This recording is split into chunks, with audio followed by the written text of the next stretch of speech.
The air was sharp with the cold bite of winter, carrying the faint smell of damp stone and car exhaust through the narrow alleyways of East Side. Ethan pulled his jacket tighter around his thin frame as he walked along the crumbling sidewalk. The city loomed around him, gray, tired buildings streaked with rust and grime, their windows like hollow eyes staring down at the lonely figure below. He wasn't headed anywhere in particular. The weight of his mistakes kept him moving, as if by walking he could somehow outrun the memories, the fights, the broken promises, the look in his sister Anna's eyes the last time he'd seen her. The mix of anger and pain still burned in his chest. His stomach growled, but he ignored it. Food was a luxury he couldn't afford today, not after spending the last of his paycheck on rent for his tiny one-room apartment. Even calling it an apartment felt generous. It was more of a glorified storage closet with peeling wallpaper and a window that barely opened. The landlord didn't care as long as the money showed up on time. Ethan rounded a corner, his breath fogging the air in front of him. He noticed a figure huddled against the wall, wrapped in a patchwork of old blankets.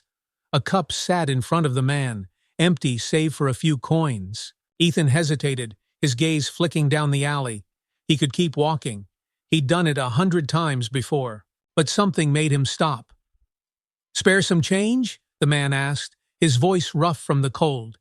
His face was weathered, lined with years of hardship, but his eyes held a quiet warmth that caught Ethan off guard. "I don't have any," Ethan muttered, already regretting his decision to stop. He shoved his hands deeper into his pockets, feeling the few crumpled bills meant for next week's groceries. The man smiled faintly. "That's all right. Not everyone does." Ethan shifted uncomfortably. He knew he should leave, but the man's calm acceptance struck a nerve. You been out here long?" he asked, his voice hesitant. "Long enough," the man replied. He straightened slightly, pulling the blanket tighter around his shoulders. "Name's Frank. Been watching people come and go in this city for years. You learn a lot about them when you're invisible." Ethan frowned. "Invisible?" Frank chuckled softly. "That's what it feels like out here. People look right through you, like you're part of the scenery. But not you. You stopped." Ethan didn't know how to respond. He wasn't sure why he'd stopped either. Maybe it was the exhaustion, the endless weight of his own failures making him pause. Or maybe it was the way Frank's voice carried a kind of quiet dignity that didn't match his circumstances. "Yeah, well, guess I'm not like most people," Ethan mumbled, unsure if he believed it himself. Frank nodded, his expression thoughtful. "I can see that. Tell you what, though, kindness has a funny way of coming back around when you least expect it." Ethan scoffed. "Kindness doesn't pay the bills." "Maybe not," Frank said, "but it can change a life." The words hung in the air as Ethan shifted his weight from one foot to the other. Finally, he reached into his pocket, pulling out one of the crumpled bills. It wasn't much, just $5, but it was half of what he had. "Here," Ethan said, dropping the bill into Frank's cup. "Don't know if it'll change anything, but good luck, I guess." Frank's eyes lit up with genuine gratitude. "Thank you," he said simply, his voice steady. Ethan nodded, turning away before the moment could grow any more uncomfortable. He didn't look back as he walked down the alley, but he felt something shift inside him, a small crack in the wall he'd built around himself. That night, Ethan lay awake in his apartment, staring at the ceiling. The wind howled outside, seeping through the cracks around the window. He thought about Frank's words, about the quiet conviction in his voice. Kindness can change a life, Ethan scoffed to himself. What did Frank know about change? Still, he couldn't shake the feeling that their encounter had planted a seed, small but persistent, in the corner of his mind. Little did he know that seed was about to grow in ways he couldn't imagine.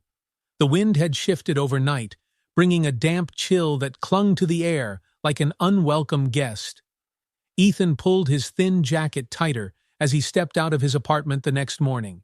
His stomach rumbled in protest, a sharp reminder that he'd given away part of his already meager funds. The memory of Frank's grateful smile lingered in his mind, and though he didn't regret helping, he couldn't ignore the gnawing anxiety of his own situation. The city felt heavier today. The streets were busier, filled with the hurried steps of commuters and the blaring horns of impatient drivers. Ethan moved through it like a ghost, keeping his head down and his hands shoved deep into his pockets. He didn't have work today. His hours had been cut again. But he couldn't stand staying in his cramped apartment. Walking gave him something to do, even if it didn't lead anywhere. His feet carried him back toward the alley where he'd met Frank. Part of him didn't expect to see the old man again. The streets were a transient place, and people came and went without leaving a trace. But as he rounded the corner, there Frank was, sitting in the same spot with his patched-up blankets and empty cup. "Morning," Frank said, his voice raspier than before. He offered a faint smile. "Didn't think I'd see you again." Ethan shrugged, leaning against the wall a few feet away. "Didn't have anything better to do." Frank chuckled softly. "Well, I'm glad you stopped by. It's nice to talk to someone who doesn't keep walking like I'm part of the garbage." Ethan looked down at the crumbling asphalt. "I don't know why I stopped yesterday. Just didn't feel right to ignore you." "Sometimes, doing what feels right is all you've got to go on," Frank said. He adjusted the blanket around his shoulders, his movements slow and deliberate. "So, what's got you looking so down this morning? You seemed heavy yesterday, and today you're dragging it with you." Ethan hesitated. It wasn't like he was used to spilling his problems to strangers. But there was something about Frank's calm demeanor that made him feel a little less guarded. "It's nothing," he said at first, then sighed. "Just life, I guess. Everything feels like it's caving in. Hours got cut at work, rent's due, and I'm behind on just about every bill." Frank nodded slowly, his eyes scanning Ethan's face. "Sounds like you're carrying a lot. You got family to help out?" The question hit harder than Ethan expected. He looked away, staring at the graffiti-splattered wall across the alley. "Not really. I mean, I've got a sister, but things are complicated. We don't talk much." "Complicated how?" Frank asked, his voice gentle. Ethan hesitated, the words catching in his throat. "I screwed up," he admitted finally. "We used to be close, but I let her down, made promises I couldn't keep, hurt her in ways I didn't mean to. She's got every right to hate me." Frank didn't respond immediately. He leaned back against the wall, his eyes thoughtful. "You ever think about trying to fix it?" Ethan laughed bitterly. "Fix it? She doesn't even answer my calls anymore." "Maybe she's waiting for you to do more than just call," Frank said quietly. "Sometimes words aren't enough. You've got to show people you've changed." Ethan shook his head, pushing off the wall. "You don't know anything about it." Frank held up his hands, a faint smile on his face. "You're right, I don't. But I know what it's like to lose people. And I know what it's like to wish I'd done more before it was too late." Ethan froze, the words hitting harder than he wanted to admit. He glanced at Frank, who was staring down at his hands, his expression distant. "What about you?" Ethan asked, surprising himself. "What did you lose?" Frank's smile faded. "Everything," he said simply. "Had a wife once. Kids, too. Good job. A house. The whole picture. But I let it slip away, little by little. Took things for granted, made mistakes. By the time I realized what I'd done, it was too late to fix it." The weight in Frank's voice was palpable, and Ethan felt a pang of guilt for prying. "I'm sorry," he said awkwardly. Frank waved a hand dismissively. "Don't be. I'm not telling you this for sympathy. I'm telling you because I see a lot of myself in you. You're young, Ethan. You've still got time to turn things around." The words hung in the air, and for a moment neither of them spoke. Then Frank reached into his blanket and pulled out a battered notebook. He flipped it open, revealing a page filled with neatly written notes and addresses. "I write things down," Frank said, tapping the page. "Places I've been, people I've met, Helps me remember the good stuff, even when everything else feels bad. Ethan frowned, confused. Why are you telling me this? Frank smiled faintly, tearing a corner off one of the pages. He scribbled something down and handed it to Ethan. This is the address of a community center a few blocks from here. They're always looking for volunteers, and sometimes they've got part-time jobs. Thought you might want to check it out.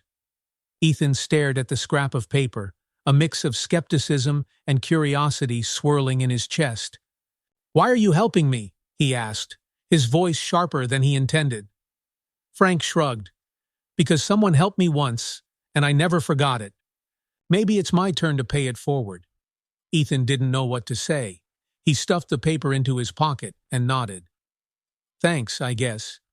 Don't mention it, Frank said. Just give it a shot. You've got nothing to lose. Ethan turned to leave, but Frank's voice stopped him. Hey, Ethan. He looked back, and Frank's eyes met his, steady and earnest. Kindness comes back around, Frank said. Remember that. Ethan nodded, the words echoing in his mind as he walked away. That evening, Ethan sat in his apartment, staring at the scrap of paper on his coffee-stained table. The address was written in blocky letters, and beneath it, Frank had scrawled one word: hope.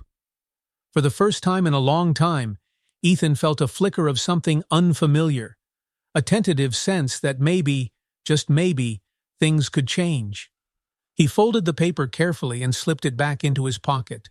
Tomorrow, he decided, he'd see if Frank was right. The morning air carried a crispness that made Ethan pull his jacket tighter as he walked through the uneven streets of East Side.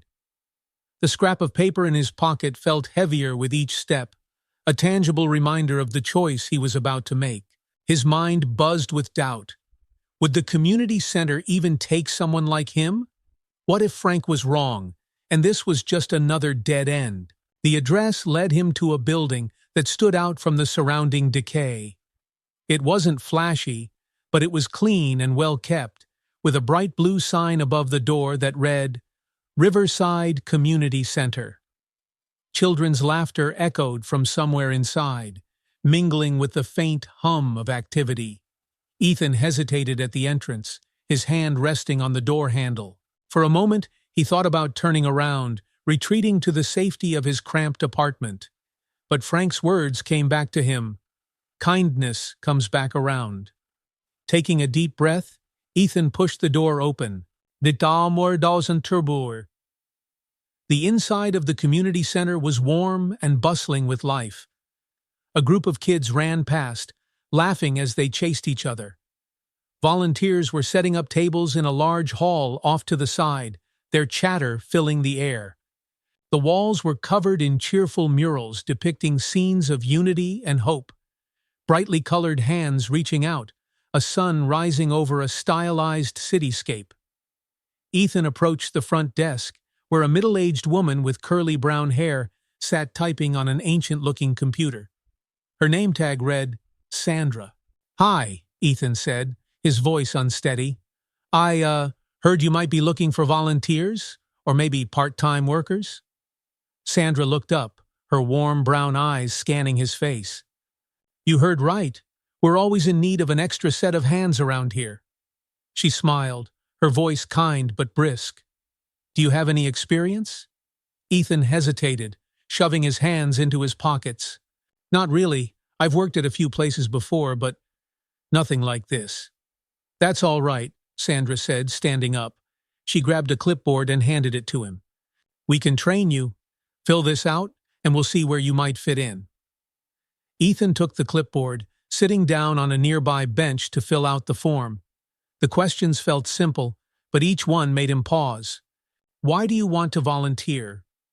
He stared at the blank space for a long moment before scribbling, I need to do something that matters. When he handed the clipboard back to Sandra, she scanned the form, her smile never wavering. Looks good, Ethan. Let's start you with some basic tasks. See how you do. If it works out, we might talk about something more permanent. He nodded, feeling both relieved and nervous. What do you need me to do? Sandra led him into the main hall, where tables were lined with stacks of canned goods, bags of rice, and other pantry staples. Volunteers moved efficiently, packing items into boxes. This is our food drive, Sandra explained. We distribute these boxes to families in the neighborhood who need a little extra help. You'll be working with Michael over there. She pointed to a tall, broad-shouldered man with a kind face. He'll show you what to do. Michael greeted Ethan with a firm handshake and a booming laugh. New guy, huh? Don't worry, we'll have you packing boxes like a pro in no time. Ethan found himself drawn to Michael's easygoing energy. As they worked side by side, Michael shared stories about the community center, how it had started as a small food pantry and grown into a hub for neighborhood support. Ethan listened, occasionally nodding, but mostly focusing on the repetitive motion of filling boxes. You're quiet, Michael said after a while, not unkindly. That's all right. Some folks talk to work, and some folks work to think. Which one are you? Ethan hesitated, then shrugged. The second one, I guess. Michael grinned.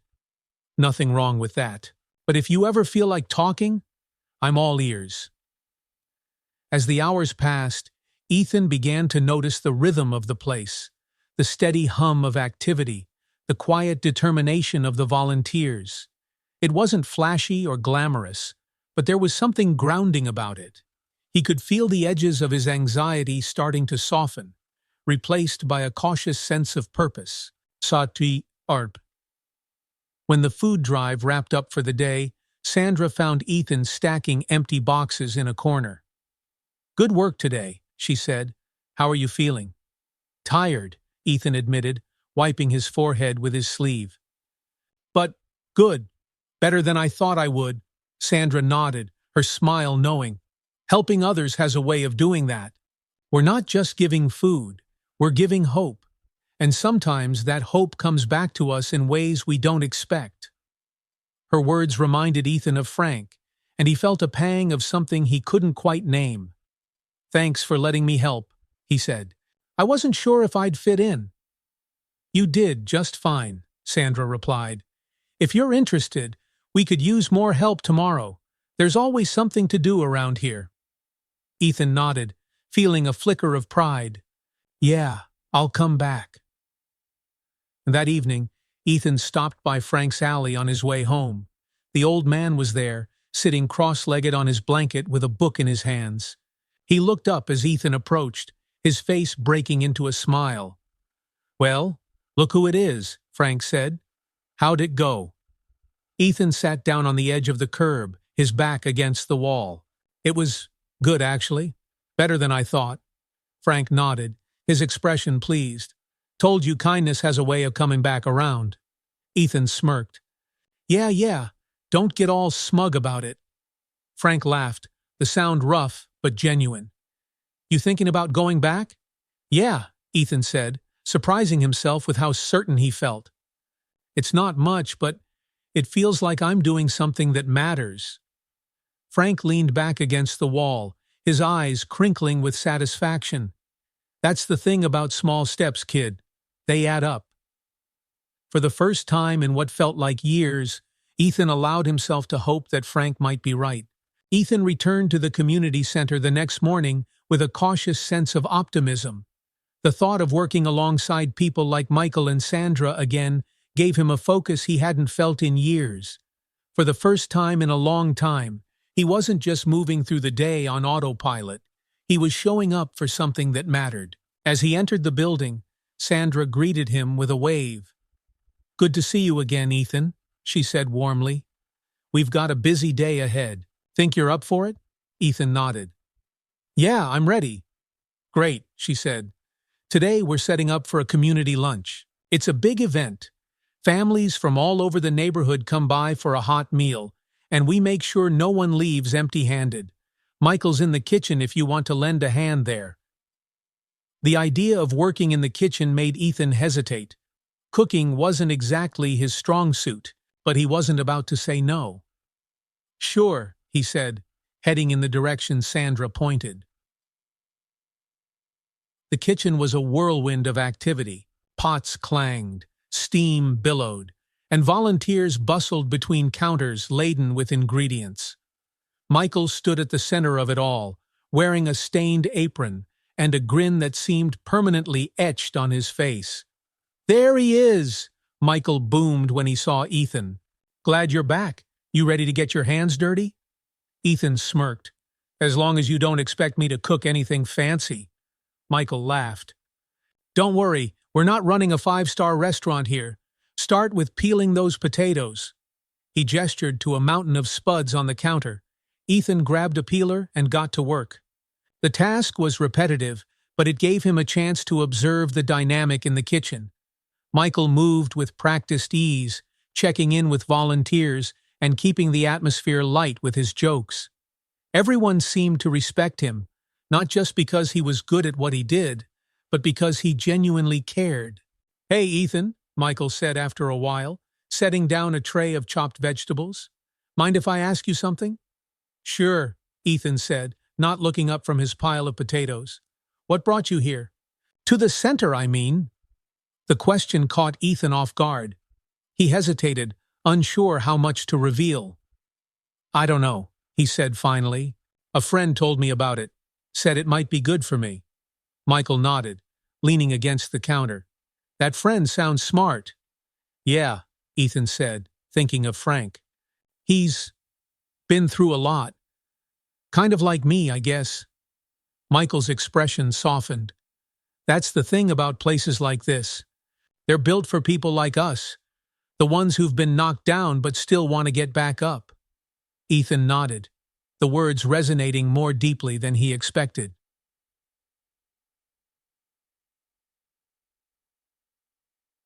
As the day wore on, Ethan found himself stepping out of his comfort zone. He served plates to families, refilled water pitchers, and even managed a smile or two when kids ran up to thank him for the food. The community lunch was chaotic, but it was also uplifting. Seeing so many people come together reminded Ethan of something he hadn't felt in a long time: connection. But as the lunch wound down and the crowd began to thin, a familiar voice stopped Ethan in his tracks. "Ethan?" He turned, his stomach tightening.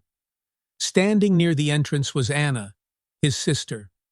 Her hair was shorter than he remembered, and there were dark circles under her eyes, but it was undeniably her. She was holding the hand of a little boy who clung to her leg, staring shyly at the floor. "Anna," Ethan said, his voice barely above a whisper. What are you doing here?" "I heard about the lunch," she said, her tone guarded. "Things have been tight lately, and I thought—" She trailed off, her gaze flickering over him. "I didn't know you worked here." "I just started," Ethan said, his heart pounding. It's good to see you." Anna didn't respond right away. Her eyes scanned the room, as if trying to decide whether she wanted to stay or leave. Finally, she sighed. "Ethan, I don't have time for this. Can you just point me to the food?" Ethan nodded quickly. "Yeah, of course. I'll get you a plate." He moved toward the serving table, his hands trembling as he ladled rice and beans onto a plate. His mind raced, replaying the last time he'd seen Anna, the shouting match, the slammed door, the weeks of silence that followed. He'd tried to call her after that, but she never picked up. Now, standing just a few feet away, she felt like a stranger. When he handed her the plate, Anna murmured a quiet thanks and sat down at one of the tables. The little boy climbed onto the bench beside her, digging into the food with gusto. Ethan watched from a distance, unsure what to do. Part of him wanted to go over, to apologize, to explain everything he hadn't been able to say before. But another part of him, the louder part, was terrified. What if she didn't want to hear it? Michael appeared at his side, his voice low. "You know her?" "Yeah," Ethan said, his throat tight. "That's my sister." Michael raised an eyebrow. "You gonna talk to her?" "I don't know," Ethan admitted. We haven't spoken in a long time." Michael nodded, his gaze thoughtful. "Take it from someone who's been there. You don't get many chances to fix things. Don't waste this one. Ethan swallowed hard, his chest tightening. What if she doesn't want to talk to me? Then at least you'll know you tried, Michael said. That's all any of us can do. Ethan waited until Anna was finishing her plate before approaching. His palms were sweaty, and his heart felt like it was going to pound out of his chest. But he forced himself to sit down across from her, offering a tentative smile. "Hey," he said. Anna glanced up, her expression wary. "Hey." The little boy, her son, Ethan realized, looked up from his plate. "Who's that, Mommy?" Anna hesitated. This is your Uncle Ethan." The words hit Ethan like a punch to the chest. He hadn't expected her to acknowledge him as family, not after everything that had happened. "Hi," he said, his voice soft. "What's your name?" "Liam," the boy said shyly. "Nice to meet you, Liam," Ethan said, managing a small smile. "You've got a good appetite, huh?" Liam grinned, his face lighting up. "Mommy says I'm growing." Ethan chuckled, but the sound felt hollow. He turned his attention back to Anna, who was watching him with a mix of suspicion and curiosity. "Anna," he began, his voice unsteady. I'm sorry. For everything. I know I messed up, and I don't expect you to forgive me, but I needed you to know." Anna's expression softened, but only slightly. "It's not that easy, Ethan," she said. "You can't just show up and expect everything to be okay." "I know," he said quickly. "I know it's going to take time. But I'm trying, Anna. I'm really trying to be better." She studied him for a long moment, her eyes searching his face. Finally, she sighed. "We'll see, Ethan. We'll see." It wasn't much, but it was more than he deserved. And for now, it was enough. That night, Ethan sat on the edge of his bed, his thoughts swirling. Seeing Anna again had shaken him, but it had also lit a spark of determination. He couldn't undo the past, but maybe, just maybe, he could build a future that was worth something. Frank's words echoed in his mind. Kindness comes back around. Ethan didn't know if it was true yet, but he was willing to find out. The next day dawned gray and cold, the kind of morning that pressed down like a weight on Ethan's chest. But instead of retreating to his apartment, as he might have done a few weeks ago, he found himself walking back to the community center. His encounter with Anna the day before lingered in his mind, stirring a restless mix of hope and fear. Her words, "We'll see," weren't exactly an olive branch, but they were enough to keep him moving forward. The neighborhood streets were already busy, with kids bundled in oversized coats, waiting for the school bus, and shopkeepers propping open their doors despite the chill. Ethan shoved his hands into his jacket pockets, his breath visible in the frosty air. Today felt different, though he couldn't explain why. Osmando at the community center, Sandra greeted him with her usual warmth. "Morning, Ethan. Glad you're back. We've got a bit of a situation today." "What kind of situation?" Ethan asked, raising an eyebrow. Sandra gestured for him to follow her to the main hall. "One of our regular volunteers couldn't make it, and they were supposed to deliver care packages to a few families who can't come here. Michael's handling most of it, but we're short-handed. Think you're up for it?" Ethan hesitated. The idea of walking into someone's home, especially a stranger's, made his stomach twist. But then he thought of the families waiting for those packages, relying on this small gesture to get through the week. "Yeah," he said finally.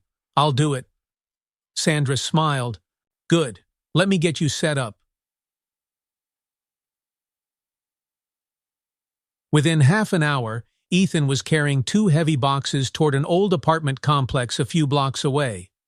The care packages were packed with staples: rice, beans, canned vegetables, and a few toiletries. It wasn't much, but it could make a world of difference to someone who had nothing. The first delivery went smoothly. An older woman in a floral housecoat opened the door and thanked him profusely. her gratitude written in the lines of her face. The second delivery was tougher. A young mother with two toddlers clinging to her legs took the box with shaking hands, her eyes red from crying. Ethan didn't ask questions, but her quiet "thank you" stayed with him as he left. By the time he reached the address for his third delivery, Ethan was feeling the strain in his arms. The building was even more run down than the others, cracked windows, peeling paint, and the faint smell of mildew in the air. He knocked on the door, shifting the weight of the box. After a moment, the door creaked open, revealing a man in his late 40s with hollow cheeks and tired eyes. His clothes hung loosely on his frame, and his hands trembled slightly as he reached for the box. "You're from the community center?" the man asked, his voice hoarse. "Yeah," Ethan said, offering a small smile. "This is for you." The man took the box, his grip unsteady. "Thank you," he said, his voice cracking. "I didn't think anyone was coming. It's been hard." Ethan hesitated, then said, "Hey, the center's there for you if you need more help. They've got programs for—" The man shook his head quickly. "No, I can't. I don't want to take more than my share." "It's not about that," Ethan said, surprised at the firmness in his own voice. "They want to help. That's what they're there for." The man's eyes welled up, and he nodded. "I'll think about it. Thank you. Really." Ethan left the building feeling a strange mix of emotions, sorrow for the man's obvious struggles, but also a glimmer of pride. For once, he wasn't just surviving. He was making a difference, even if it was small. Wafa, I'm back at the community center. Ethan unloaded the last of the empty boxes and wiped the sweat from his brow. Michael clapped him on the shoulder. "Good work out there, Ethan. Those deliveries mean a lot to the people who get them." "It's harder than I thought," Ethan admitted. "Seeing how much people are struggling." Michael nodded, his expression somber. "Yeah, it gets to you, but that's why we keep showing up. You never know when something small might turn someone's day or their life around." Ethan thought about the man in the apartment, the way his voice had cracked when he'd said thank you. Maybe Michael was right. Maybe small acts really could ripple outward in ways he couldn't see. Later that afternoon, Ethan found himself cleaning up the main hall, stacking chairs and wiping down tables. Most of the volunteers had left for the day, and the center was quiet except for the faint hum of the heater. As he worked, he heard the sound of footsteps behind him. "Hey!" He turned to see Anna standing in the doorway, her coat buttoned up tightly against the cold. Liam was with her again, clutching a small toy car in his hands. "Anna," Ethan said, straightening. "What are you doing here?" "I wanted to talk," she said, her tone hesitant. "If you're not too busy." "No, it's fine," Ethan said quickly. He gestured to a nearby table. "Let's sit." They sat across from each other, the silence between them heavy. Liam climbed into Anna's lap, his attention focused on his toy. "I've been thinking about what you said yesterday," Anna began, her voice quiet. "About trying to be better." Ethan nodded, his heart pounding. "I meant it. I know I've messed up, Anna. I know I've hurt you. But I'm trying to fix things. I want to be someone you can trust again." Anna studied him, her eyes searching. "It's going to take time, Ethan. I can't just forget everything that happened." "I'm not asking you to," he said. I want a chance to prove that I've changed." She was quiet for a long moment, then nodded slowly. "All right. But you've got to show me, Ethan. Words aren't enough." "I will," he promised. "I'll show you." Anna stood, lifting Liam onto her hip. "We'll see," she said, echoing her words from the day before. But this time her tone was softer, less guarded. As she walked away, Ethan felt a flicker of hope. It wasn't a full reconciliation, but it was a start, and for now, that was enough. That night, as Ethan sat in his apartment, he thought about the day's events, the deliveries, the man in the apartment, and Anna's tentative willingness to give him another chance. For the first time in a long time, he felt like he was moving forward, one small step at a time. Frank's voice echoed in his mind. Kindness comes back around. Ethan didn't know where this path would lead, but he was determined to keep walking it. Whatever challenges lay ahead, he'd face them head on, because for the first time in years, he believed there was something worth fighting for. Ethan awoke to the sound of rain pattering against his window. The gray light filtering through the thin curtains seemed to match the weight in his chest, a quiet reminder of the uphill climb he faced. Yesterday's interaction with Anna had sparked hope, but it was fragile, like a flame struggling against the wind. After a quick breakfast of stale bread and peanut butter, Ethan grabbed his jacket and headed out. The community center had become a constant in his life over the past weeks, a place where he felt like he belonged, even if he still wrestled with doubts. Today, though, felt different. The restless energy in his chest told him something was about to shift.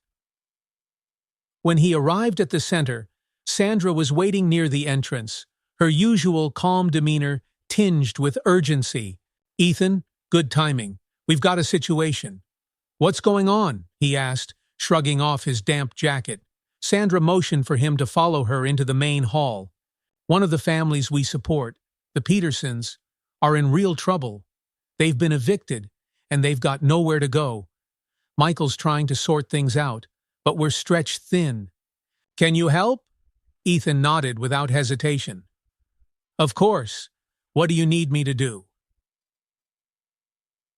In the small office behind the main hall, Ethan found Michael hunched over a phone, his deep voice calm but firm as he spoke. A young woman sat nearby, cradling a toddler in her lap, while an older child clung to her arm. The exhaustion on her face was unmistakable. Michael hung up and turned to Ethan. "Glad you're here," he said, his tone serious. "This is Mia Peterson and her kids, Emma and Jake. They've been through hell this week. We're trying to find them a temporary shelter, but most places are full." Ethan felt a pang of sympathy as he looked at the family. The little boy, Jake, stared at him with wide, curious eyes, while Emma clung to her mother, her face buried in Mia's shoulder. "What can I do to help?" Ethan asked, his voice steady. Michael handed him a notepad. "Start calling these numbers. See if anyone has space. We've got a couple of hours before they have to leave here." Ethan nodded, taking the list. He sat down at a small desk and began dialing. One by one, the calls blurred together. Polite rejections, sympathetic apologies, and the occasional brusque dismissal. With each dead end, the weight in his chest grew heavier. By early afternoon, Ethan had exhausted the list. He set the phone down, rubbing his temples. "No luck," he said quietly. Michael sighed, running a hand through his hair. "We'll figure something out. We always do." Ethan glanced at Mia, who was bouncing Jake on her knee in an effort to keep him calm. Her tired eyes met his, and he felt an unexpected surge of determination. "What about the community center? Couldn't they stay here for a night or two?" Michael frowned. "It's not ideal. We don't have beds or showers, and we'd need approval from the board." "Then let's get the approval," Ethan said firmly. "It's better than nothing." Michael studied him for a moment, then nodded. "All right, let's make some calls." While Michael worked on contacting the board, Ethan helped Mia and the kids settle into a quiet corner of the center. He brought them snacks from the pantry and found a few toys for the children to play with. Jake lit up when Ethan handed him a toy truck, and the sight brought an unexpected warmth to Ethan's chest. "You're good with kids," Mia said softly, as she watched Jake zoom the truck across the floor. Ethan shrugged. "I guess I don't get much practice." Mia offered a faint smile. "Thank you for everything." "I'm just doing what I can," Ethan said. "You're not alone in this.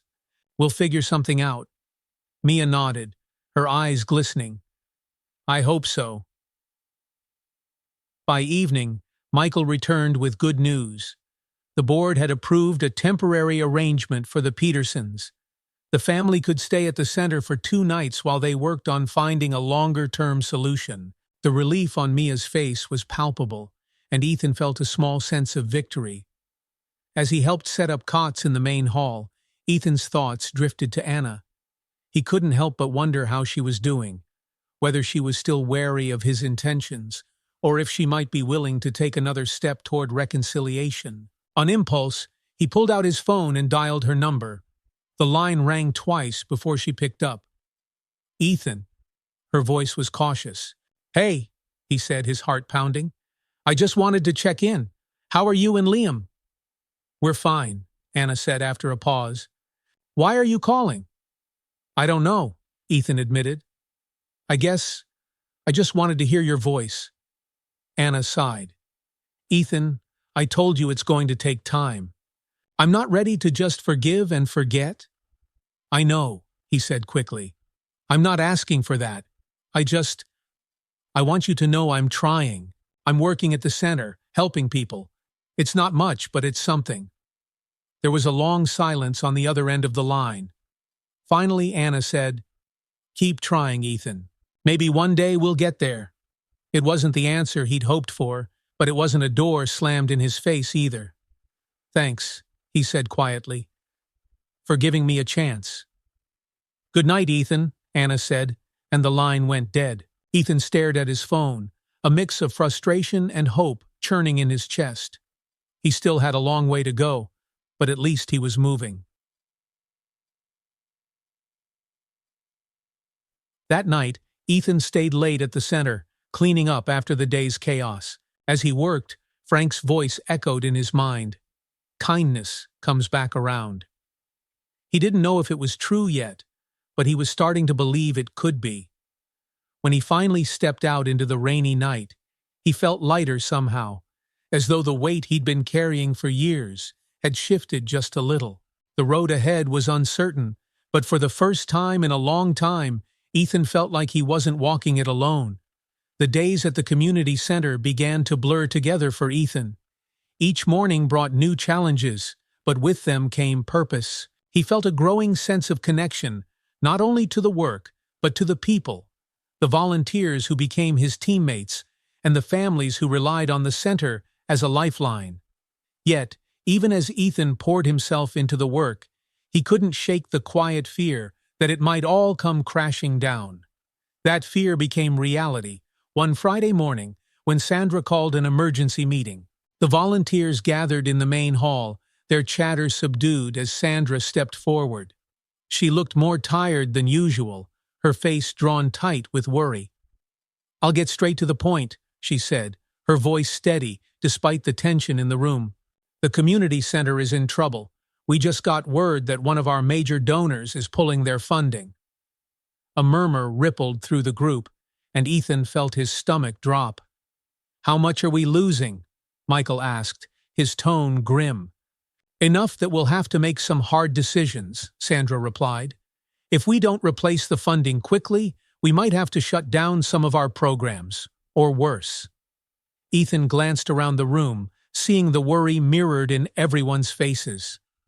The community center wasn't just a building, it was a lifeline for so many people, himself included. The thought of it closing was unbearable. "What can we do?" Ethan asked, his voice cutting through the murmurs. Sandra's gaze softened as she looked at him. "We're exploring options, grants, fundraisers, new donors, but it's going to take a team effort. If anyone has ideas, now's the time to speak up." The room fell silent, the weight of the situation pressing down on them all. Ethan's mind raced. He didn't know the first thing about fundraising or grants, but he couldn't stand the thought of doing nothing. That afternoon, Ethan stayed behind to help clean up, his thoughts a jumble of anxiety and determination. As he stacked chairs in the corner, Michael approached, a clipboard in hand. "You all right, kid?" Michael asked. "Not really," Ethan admitted. "I hate feeling useless. There's got to be something we can do." Michael nodded, his expression thoughtful. "You've got a good heart, Ethan. But this isn't just about heart, it's about strategy. You ever run a fundraiser before? Ethan shook his head. No, but I can learn. I'll do whatever it takes to keep this place open. Michael grinned, clapping him on the shoulder. That's the spirit. Let's put that determination to work.